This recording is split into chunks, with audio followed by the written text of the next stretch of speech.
কোথায় গেলে সোনালি? আমার সোনালিকে তোমরা দেখেছো? আমার সোনালিকে দেখেছো? হে ভগবান, এত দেখেও আমি সোনালিকে কেন খুঁজে পাচ্ছি না? তবে কি সোনালি হারিয়ে গেছি? ওই সাগরের উত্তাল ঢের মাঝে ঝাঁপিয়ে পড়েছে। না না, তাই যদি হয় ওই উত্তাল ঢের মাঝে ঝাঁপিয়ে পড়ে পড়বো। এটা তুমি কি করছিলে সাধু? আমি তো তোমার কাছে যাচ্ছিলাম সোনালি, তোমায় খুঁজে না পেয়ে আমি হয়তো ভাবলাম তুমি ওই পারেই চলে গেছো, সেই জন্যই তো আমি। না না গো না, তুমি পাশে থাকলে এটাই হবে আমার কাছে স্বর্গ। হ্যাঁ,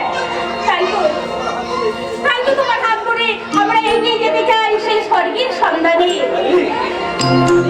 আমি তো তোমারই আছি, চিরদিন তোমারই তো থাকবো। তুমি ছাড়া এই পৃথিবীতে বলো না গো কার ছবি আঁকবো। আমি তো তোমারই আছি, চিরদিন তোমারই তো থাকবো। তুমি ছাড়া এই পৃথিবীতে বলো না গো কার ছবি আঁকবো। আমি তো তোমারই আছি।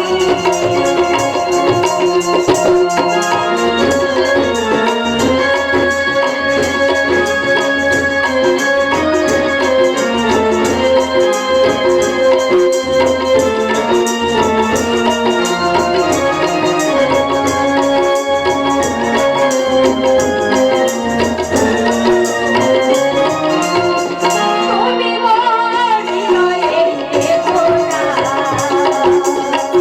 আমি তব পূজারি।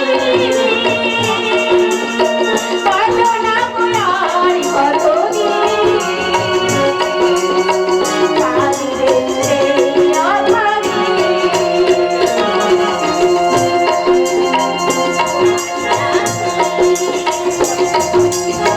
চিরদিন তোমারই তো থাকবো।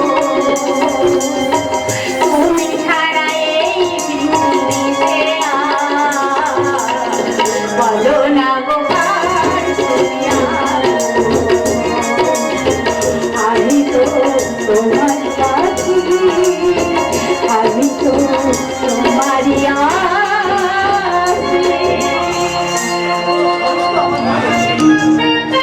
আমি আমার সযত্নে আমি ওকে সাজিয়ে রাখবো। তার আগেই তোমার ওই যৌবনের নিলাম হয়ে যাবে। কে আপনি? আমি আমি এখানে রেমেলে ভুজঙ্গ না। ভুজঙ্গ না? রাতে উঠে বা বকুরের মতো তোমাকে ছবল মারবো না। আমার ওই পৌরস দিয়ে তোমাকে আমি একটু আদর করে দেব। সেটা এখানে এসেছেন কেন? কি চাই আপনার? কি চাই? তুমি কিচ্ছু বুঝতে পারছো না। আমি তো তোমাকে চাই, তোমাকে। ছি, আপনি না ভদ্রলোক, একজন বয়োজ্যেষ্ঠ মানুষ হয়ে নোংরা ভাষায় এইভাবে কথা বলতে আপনার লজ্জা করছে না? না, না, না, না, না, না, না, না। আমার কিছুই লজ্জা করছে না। লজ্জা আমি পরে করবো। আগে তোমরা একটু সোহাগ করে নে। খবরদার! আপনি কি এগিয়ে আসবেন আমার? ছেড়ে দেবো তোকে আমি।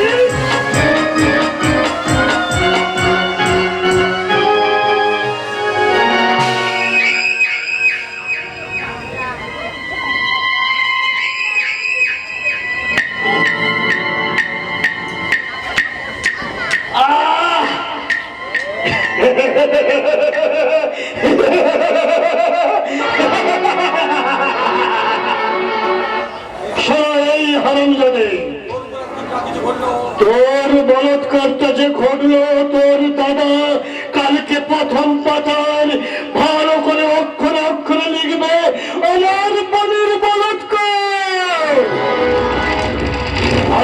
কথাটা।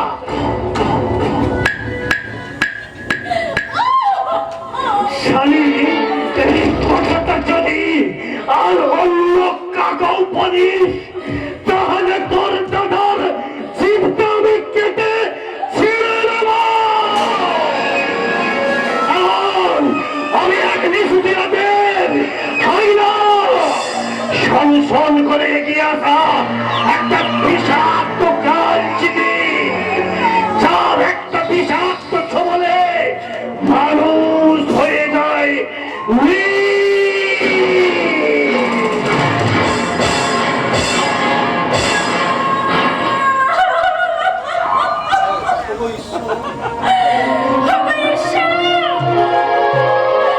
আমার জীবনে তুমি কি করলে ঠাকুর? এই কলঙ্ক আমি কোথায় লুকাবো? এই লজ্জার কাহিনী আমি কাকে শোনাবো? কেমন করে আমি স্বরূপকে বলবো?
স্বর্ণালী, তোমার জন্মদিনে দেবার আমার একটা ক্ষুদ্র উপহার।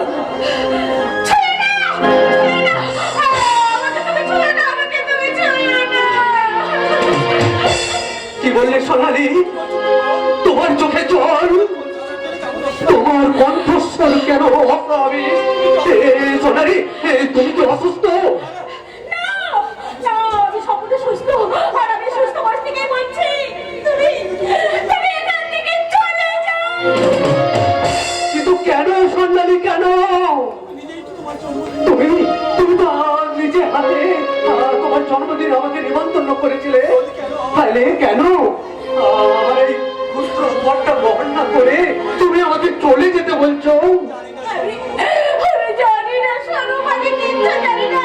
আমি তোমাকে হাত জোড় করে অনুরোধ করছি, তুমি এখান থেকে চলে যাও। তাহলে দাদা এক্ষুনি এসে আমাকে জিজ্ঞাসা করে বলবে। স্বর্ণালী, স্বর্ণালী, দেখ তো বোন, শাড়িটা কেমন হয়েছে? দাদা, দেখি রে স্বর্ণালী, তুই থমকে দাঁড়িয়ে গেলি কেন রে বোন? তোকে দেখে মনে হচ্ছে তোর উপর যেন কত ঝড় বয়ে গেছে। আয় কাছে আয় বোন। দাদা দাদা বলে আবার সেই আগের মতো তুই আমার বুকে ঝাঁপিয়ে পড় বোন, তুই আমার বুকে ঝাঁপিয়ে পড়। আর আমি আমার দুহাত দিয়ে তোর বেদনার সবটুকু অশ্রু মুছে দিয়ে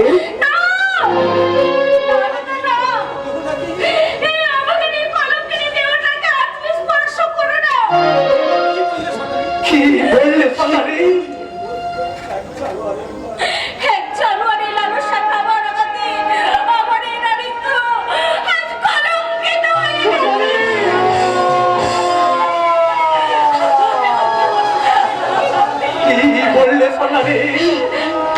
দাদা, এ হতে পারে না, আমি কিছুতেই বিশ্বাস করি না। সোনালি, তুমি মিথ্যে কথা বলছো আমার ভালোবাসা থেকে মুক্তি পেতে। তুমি মিথ্যে একটা নাটক বানাতে চাইছো, তাই না? সাবধানে বল বল বল না, একটু একটু যে কথাগুলো বললি তুমি অন্তত মিথ্যে করে বল, যা দেখেছিস যা বলছিস সব মিথ্যে। বলনারে বল, তুই বল না, তোর কথা শুনে এই মানুষটাকে বোকা হয়ে গেছে। তুই বল, একবার বল, মিথ্যে, সব মিথ্যে। মিথ্যে নয় বৌদি, সব সত্যি সত্যি সত্যি।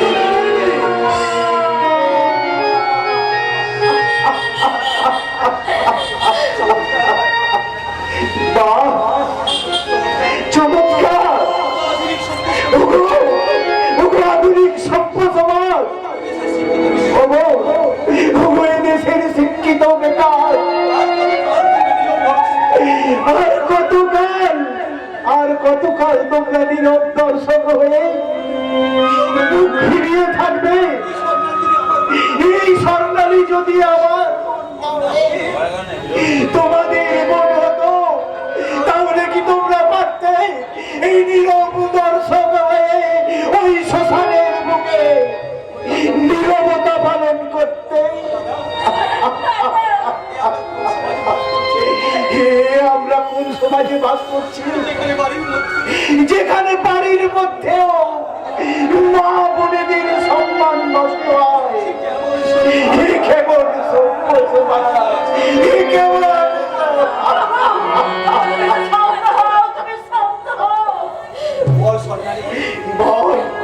বল স্বর্ণালী, কে তোর সর্বনাশ করেছে?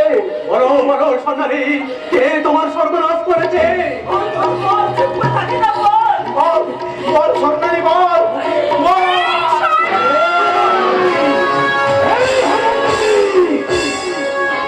তোর বড় যখন যা হলো সমস্ত ভার তুই ওই সর্বনাশের উপর চাপিয়ে দেবে, আর তা না হলে তোর দালাল আমি শিব মেরে গোয়াল বন্ধু দেখতে দে ওই কংসা মতন নদীর জলে ভাসিয়ে দেবো।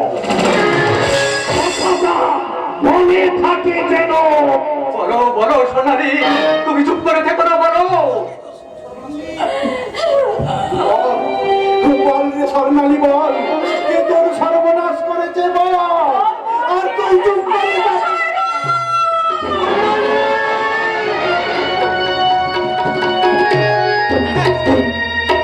হ্যাঁ হ্যাঁ, তুমি তুমি তুমি আমার সরলতার সুযোগ দিয়ে তুমি আমাকে চুপ করো স্বর্ণালী, তুমি চুপ করো।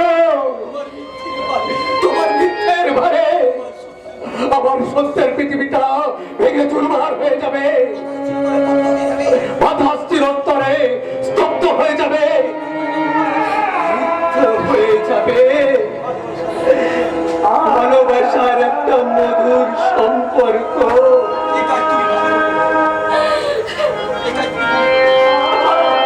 বলো স্বরূপ, বলো এই কাজ তুমি কেন করলে?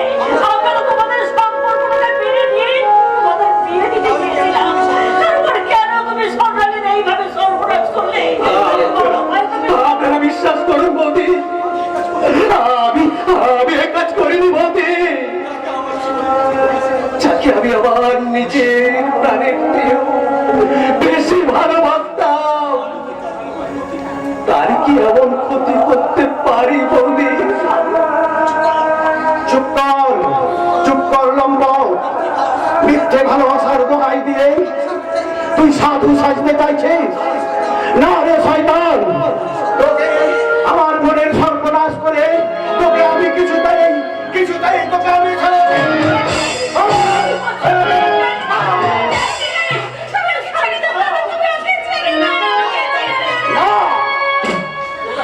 আমি ওকে আমি পুলিশের হাতে তুলে দেব, তাই আমি থানায় চললাম।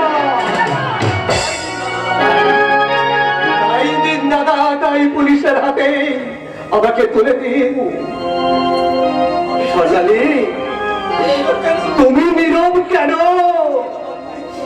যে তোমার নারীত্বকে কলঙ্কিত করেছে, তাকে তুমি তোমার নিজে হাতে শাস্তি দাও।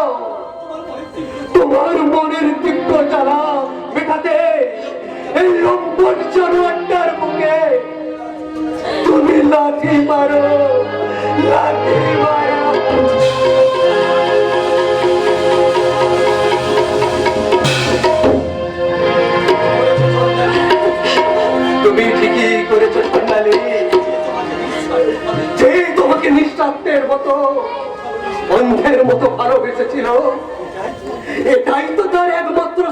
হওয়া উচিত। তোমার মুখ ভরা দীর্ঘশ্বাস হোক, আমার চলার পথেও তোমার অভিশাপ হোক, আমার ব্যর্থ জীবনের একমাত্র সঙ্গী, আর তোমার তিরস্কার হোক আমার একমাত্র পুরস্কার। আমাকে তুমি ভালোবাসনি, দিয়েছ শুধুই যন্ত্রণা। আমাকে তুমি ভালোবাসনি, দিয়েছ শুধু যন্ত্রণা। আমার হৃদয় করেছ খেলা, আমার হৃদয় করেছ খেলা। তুমি এত নিষ্ঠুর জানা ছিল না। আমাকে তুমি ভালোবাসনি, দিয়েছ শুধুই যন্ত্রণা। আমাকে তুমি ভালোবাসনি, দিয়েছ শুধুই যন্ত্রণা।